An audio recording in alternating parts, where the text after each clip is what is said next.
I went to 3 World Series games. How is that possible? Well, season ticket holder, and Game 7 couldn't pass up, so my dad and I bought a ticket and drove down to Cleveland. Drove to Cleveland. Well, that's great. That's a great moment. You must have been wild with frenzy when that happened. Oh, yeah. For Game 6, we were going nuts because we were like, all right, we bought tickets before the game, and we knew if they won, we were going to be going. So we were texting back and forth, the whole family, and we got that opportunity to go. We jumped on it, packing bags early on was it Tuesday night, and yeah, very exciting time, and it was great to listen to 6 hours of the score on the way down there, getting us pumped up for the big game, and such a great time. When it's your moment, nothing but good comes from every other media source.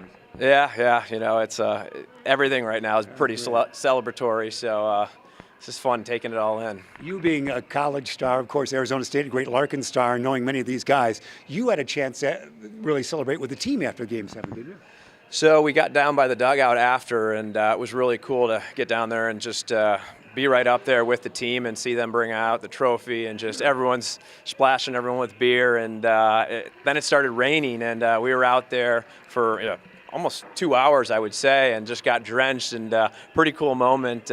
There was some thunder we heard in the background after it all, and everyone started saying, "Oh, it's Ronnie and Ernie and Harry," and it was pretty special to to hear that, and everyone think that they're with us as well. So that's a great moment. Yeah. No, and Dad enjoyed it, didn't he? Oh, my dad had a blast. It was the coolest thing to do with your father, to go to a game like that, and probably the best sporting event we'll ever go to in our life. I don't know how you top that, but it was just some great memories. You went to the parade on the Friday following that, and tell me about that.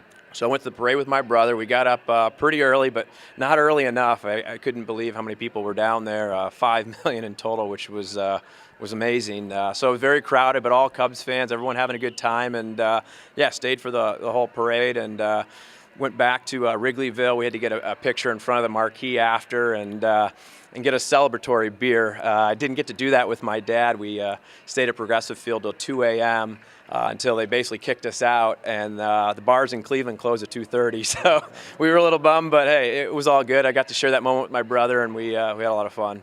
Your man Kipnis, who you knew from your college days, was nearly the MVP when it was 3-1 up, and he hit that long home run. It was him circling the bases at Wrigley. It was a very quiet moment in that Game 4, wasn't it? Yes, it was, and to see him do that, you're like, okay. On one hand, you're like, yeah, ASU alum, you're excited, but like, hey, don't do too much because I want to win here. And so it was bittersweet, but I'm glad the Cubs came out on top at the end.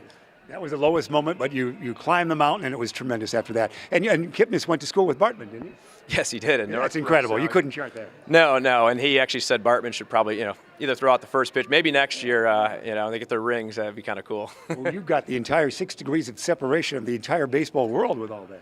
Yeah, I mean, it is kind of crazy how it all comes together. And last interview, we were talking about Zobrist as well and Kipnis. So to have those two play in the World Series and be able to see it all was pretty special. And then Zobrist to get the MVP. I mean, I couldn't have dreamt it up any better for it to play out the way it did, and just to be able to watch it and experience it. It was just amazing. Well, Ryan McKenna, you're class of 2000 of Larkin, are you not? You represented Elgin in our area. You don't live here now, but certainly you're representing us so well with that World Series story and so much coverage. Not everybody went to that many games in two different towns. No, I was lucky to be along for the ride, and I tried to share it with as many people as I could. I took my mom, my dad, my brother, my wife, and Jeremy and I were on the list after that. Yeah, that was next year, right? Yeah, and then taking my dad to Cleveland, it was one of those where we couldn't pass up that opportunity for a Game 7, the Cubs, and been 108 years, so we weren't going to let that one slip away, and it turned out, I mean, there were so many twists and turns, and there were moments where you're like, oh, trying to prepare yourself, but you're like, no, keep believing. We're going to do this. We've come from behind, many times this year, and so the way it played out, it was truly magical, and it couldn't have asked for anything any better. I guess we'll do the quick carry for you. All right, everybody. This is Ryan McKenna. You got to like him. Thanks, Jeff. Appreciate it. Always a good time. Yeah.